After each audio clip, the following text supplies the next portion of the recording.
Estamos en Notimundo a la Carta. Una opción para mantenerse informado. Con Gisela Bayona.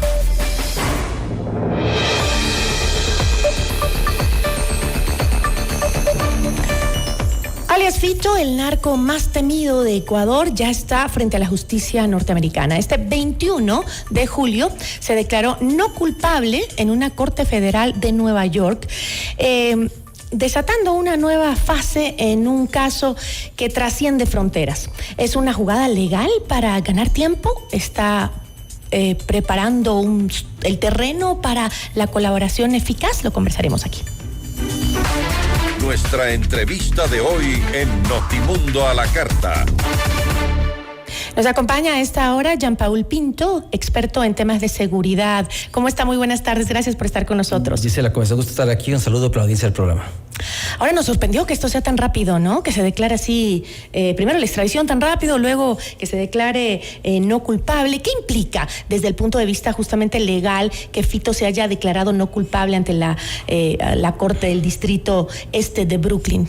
Bueno, por un lado, mira que no fue tan sorpresivo que fuera tan rápido. Yo le decía hace un mes, ¿sí?, un poquito más, que todo dependía si Fito aceptaba o no ser extraditado. Si había la aceptación de parte de él. Bueno, es la primera extradición que tenemos en el país, ¿no? Iba a ser muy rápido. Realmente, en Colombia, usualmente, cuando tú tienes una captura así de ese calibre, básicamente la gente en un par de días te extradita a Estados Unidos. Funciona muy rápido. Entonces, por ese lado te diría que más bien se hizo todo de acuerdo a lo que estaba previsto.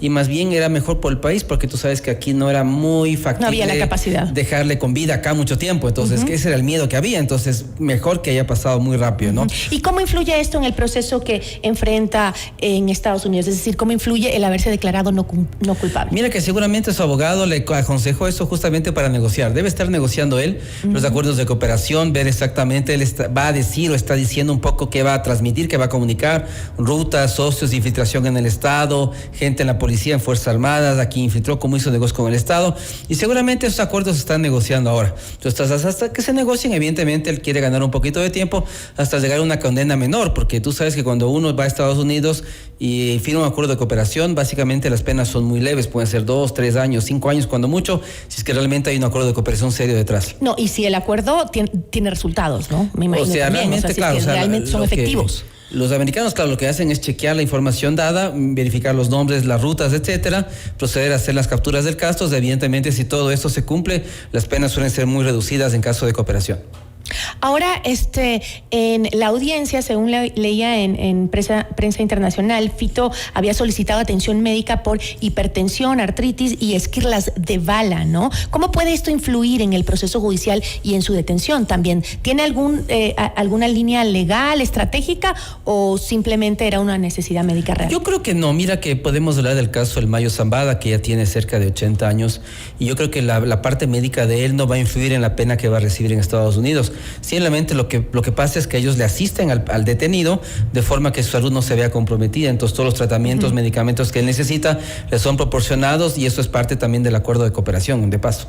Ahora, entiendo que la audiencia se desarrolló en la misma corte de Brooklyn que juzgó al Chapo Guzmán, ¿no? ¿Qué precedentes representa esto para el caso de Fito y qué expectativas genera en términos de magnitud mediática y jurídica?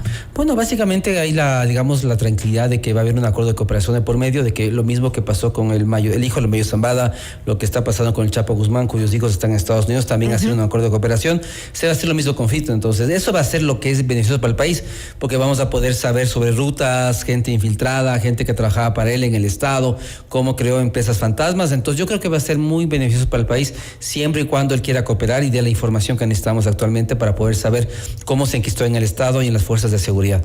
Es decir, esta declaración que ha hecho Fito va como encaminada a la estrategia que tiene Ecuador y Estados Unidos para desmantelar también la estructura de los choneros y toda su red internacional.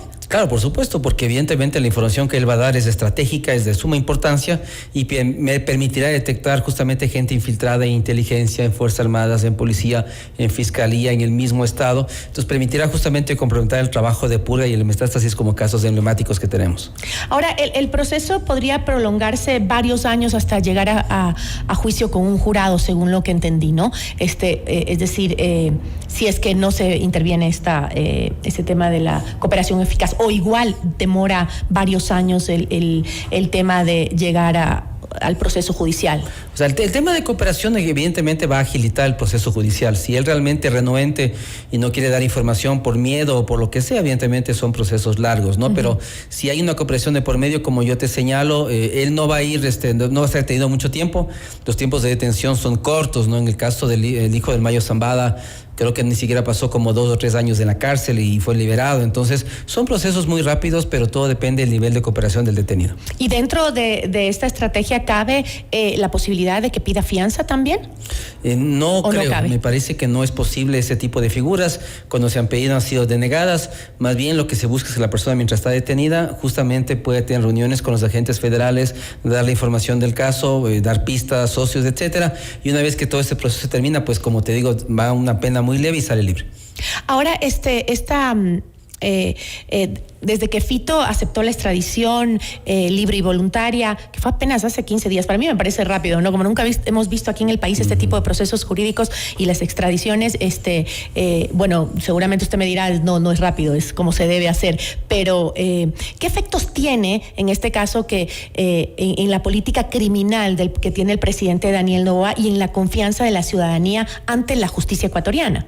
Bueno, evidentemente, primero para los criminales implica ya un mayor temor. ¿Crees que realmente sientan temor a la extradición en el Ecuador? Depende de los casos, ¿no? Yo digo que en el caso de Fito, él tenía temor que lo maten acá, sus enemigos o el mismo Estado, y por eso él pidió rápidamente su extradición. Entonces yo te puedo decir se puede decir que a él más bien le convenía, él quería la extradición. Le convenía, o sea, y por eso es que no hay claridad de cómo fue el operativo, fue inteligencia militar, él dio su ubicación. Todavía hay muchas zonas de sombras en lo que acabó de pasar, pero yo te diría que seguramente algunos capos que temen por su vida querrán ser extraditados porque al menos en Estados Unidos su vida está más o menos asegurada. Uh-huh. Y si cooperan, como te digo, realmente el tiempo que pasan en la cárcel no sobrepasa 5 años. Entonces yo digo, si se pone uno en los zapatos de este tipo de personajes, la colaboración es el mejor escenario posible. Uh-huh. En lugar de enfrentar la justicia ecuatoriana con 30 años de cárcel, 25 años de cárcel, me parece que por un lado es interesante y además, como te digo, aquí nunca hablarían.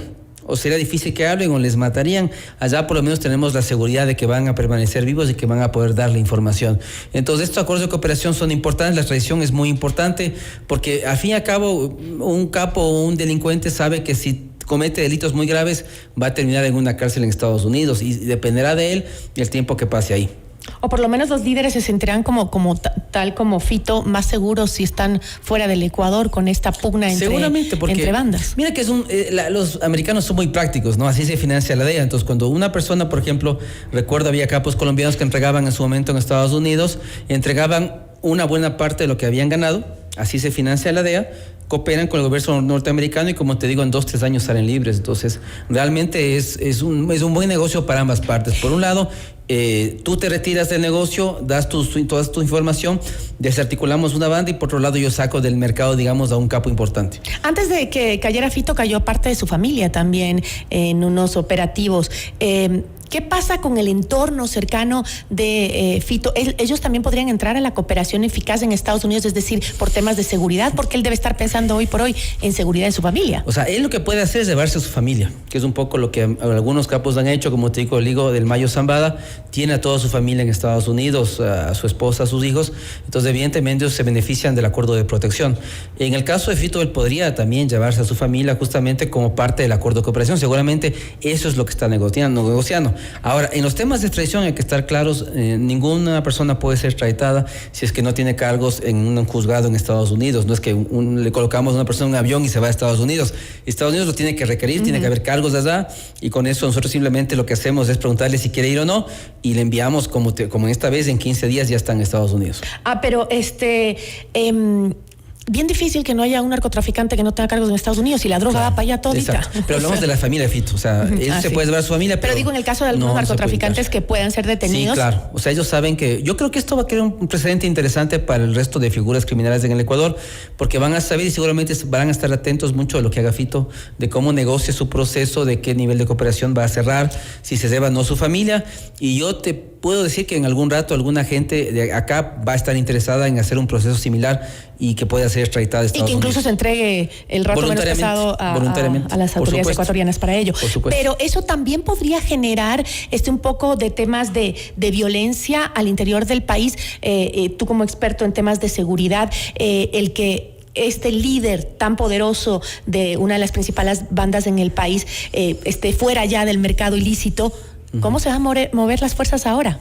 Ahora lo que pasa es que seguramente si él ya se movió es porque él ya tuvo un sucesor y su grupo criminal ya tenía 2 o 3 nombres para Nada cambia entonces. Nada cambia, o sea, es lo que vimos, ¿no? Ese fue, los niveles de violencia no es que hayan bajado, hayan reducido, el nivel de violencia sigue igual o peor. Entonces lo que pasa simplemente es cuando ya un líder sale de circulación, hay otro que lo reemplaza. Ahí cuando hay más violencia es cuando un líder sale, pero hay disputas de quién le va a suceder, entonces pueden haber 2 o 3 personas que están atrás de ese puesto, ahí puede haber más violencia. Los niveles de violencia que se han registrado en Manabí, por ejemplo, en su tierra, claro, ¿no tienen algo que ver con lo que ha sucedido? Yo te diría que no, es parte de la lógica criminal que hemos experimentado durante todo el año, ¿no? Vamos a terminar este año como el país más violento de la región, seguramente con una de las tasas de homicidios más altas, la más alta del año a nivel regional. Entonces yo te diría que más bien responde a la lógica que hemos vivido, ¿no? Disputas entre bandas, entre carteles y ese tipo de cosas.